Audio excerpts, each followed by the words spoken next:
sake of this video, I'm using pony beads, so it would be a better visual for you. And I'm picking up 12 beads. I'm going to pull all 12 of my beads down and you know, leave a good couple of inches of tail at the end. And I'm going to take my needle with my working string, and I'm going to go back up through the first 2 beads we had strung on. And we're going to pull this through, and this is going to start a circle. Eventually it'll be a tube form.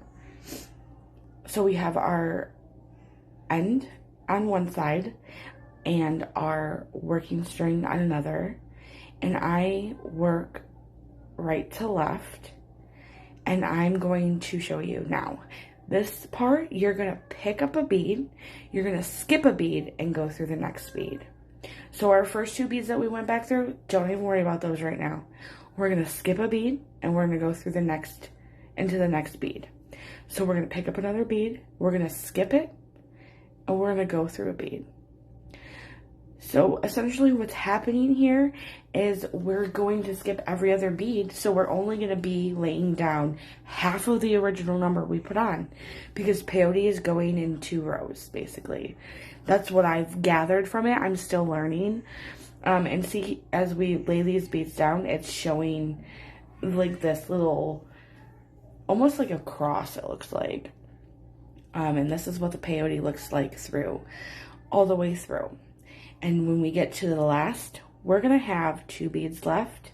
Now this is important, and you really need to remember this. You're going to skip one, go through one, and then you're going to go through the first bead we laid down, because we have to step up to start the next row.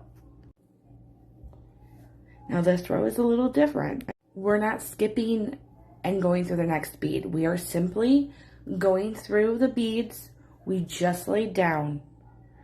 So we're picking up a bead, and we're going up through that first pink bead we see sticking out. And we're going to be doing that all the way around. Sorry if you hear a baby crying in the background. I just had a baby like 2.5 months ago, and she's really fussy. She doesn't want to go to sleep. So the same before, we're just going to go through the beads that we laid down in the last round. Last row, however you want it, whatever you want to call it. Like I said, I'm still pretty new to this. It's been trial and error and trying to find videos where I can learn, and I'm confident enough now to show you how to do this. So remember, this is really important. We're going to go through the first bead that we laid down in the last row, and the new bead, or the first bead that we laid down in this new row. I know it's easier to see it than it is to explain it. And I'm just tightening up here.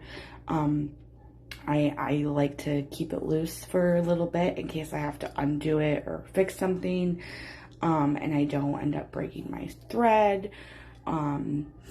And also sometimes getting the shape, because you tell the beads where you want them to go. You don't let them control you. That's what I know that sounds kind of funny, but you just gotta, you know, play with it a little bit, and they'll fall right into place. And also I wanted you to be able to see better on how to do it, and hopefully you understand it now, and you can just go around in a circular motion with this. You might have to watch it a couple of times. But these can be like super fun. It opens up for a lot. You can make so many different stuff. I know YouTube is so great for tutorials, for like earrings and all sorts of stuff. And like I make my own patterns for lighter cases and empty Delica bead cases. And I'm like, there's different tools for that out there. I use something called beadographer, I think it is, or beadographer. I'm not really sure how to pronounce it, but that's what I use for to make my patterns. And at the end of this video, I'll show you from doing this can get you what it can get you. When I first started doing lighter cases, it was a disaster.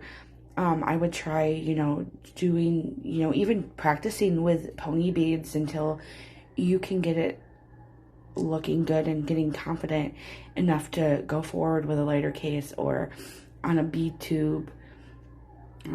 But once you get the hang of it, it's so rewarding. It really is. And it's super fun. Like, I'm addicted to it. Like, I really am. And it looked so hard to do, and I put it off for years, and I don't know why, because I can't believe I waited so long to do this. I just wanted to show you a little tiny sample here.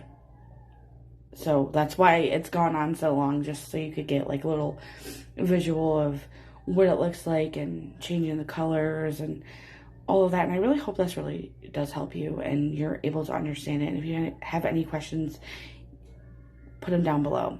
So this is Tubular Peyote, even count. And you can take this and you can make one of these.